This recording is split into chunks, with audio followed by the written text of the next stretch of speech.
જામનગરની સરકારી જીજી હોસ્પિટલ સૌરાષ્ટ્રની સૌથી મોટી અને મહત્વપૂર્ણ હોસ્પિટલોમાંથી એક છે। દરરોજ જામનગર સહિત આસપાસના જિલ્લાઓમાંથી હજારો દર્દીઓ અહીં સારવાર માટે આવે છે, પરંતુ દર્દીઓને આરોગ્ય આપતી આ હોસ્પિટલ પોતે જ અસ્વચ્છતાની ગંભીર સમસ્યાથી ઘેરાઈ ગઈ છે। હોસ્પિટલના નવા બિલ્ડિંગમાં આવેલા વોર્ડના બાથરૂમ, યુરિનલ અને ટોયલેટની હાલત અત્યંત દયનીય બની ગઈ છે। ગંદકી અને દુર્ગંધથી દર્દીઓ તેમજ તેમના સગાઓ ભારે મુશ્કેલીનો સામનો કરે છે। સૌથી મોટો પ્રશ્ન એ છે કે જ્યાં દર્દીઓ સારવાર માટે આવે છે ત્યાં જ સ્વચ્છતાનો અભાવ કેમ? શું હોસ્પિટલ તંત્ર નિયમિત સફાઈની માત્ર કાગળ પર જ કામગીરી બતાવે છે?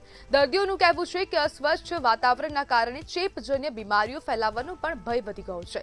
સરકાર દ્વારા આરોગ્ય પાછળ કરોડો રૂપિયાનો ખર્ચ કરવામાં આવે છે, છતાં પણ સફાઈ જેવી મૂળભૂત સુવિધા જ કેમ નથી મળી રહી તે પણ એક મોટો પ્રશ્ન બની ગયો છે। હવે જરૂરી છે કે હોસ્પિટલ તંત્ર માત્ર દાવા નહીં કરે, પરંતુ તાત્કાલિક અસરથી બાથરૂમ અને યુરિનલની યોગ્ય સફાઈ કરી દર્દીઓને સ્વચ્છ અને સુરક્ષિત વાતાવરણ પૂરું પાડે, કારણ કે જે જગ્યાએ દર્દીઓ હવે સારવાર લેવા માટે આવી રહ્યા છે તે જ જગ્યાએ જો આવા પ્રકારની અસહ્ય ગંદકી હશે, અભાવ હશે ગંદકીનો, તો પછી દર્દીઓની જે બીમારી થઈ છે તે બીમારીમાં બમણો વધારો થશે અને તેના કારણે દર્દી વધુ બીમાર પડશે અને તેમની સારવાર પણ આ હોસ્પિટલમાં નહીં થઈ શકે તેવું પણ હવે તેવા પ્રકારના આક્ષેપો હવે જે લોકો ત્યાં સારવાર માટે આવી રહ્યા છે, જે દર્દીના સગા ત્યાં પહોંચી રહ્યા છે તે દર્દીઓ કરી રહ્યા છે, દર્દીઓમાં ખૂબ મોટા પ્રમાણમાં રોષ જોવા મળી રહ્યો છે, કારણ કે જે પ્રમાણેની તસવીરો સામે આવી છે તે જોઈને લાગે કે ત્યાં અસહ્ય દુર્ગંધ હશે અને ત્યાં ઊભું રહેવું પણ મુશ્કેલ બની જશે તેવા પ્રકારની સ્થિતિ હાલ સર્જાય છે। જીજી હોસ્પિટલ સરકારી હોસ્પિટલ છે, જ્યાં સરકારના હસ્તક આ હોસ્પિટલ છે, છતાં પણ ક્યાંક ને ક્યાંક ઘોર બેદરકારી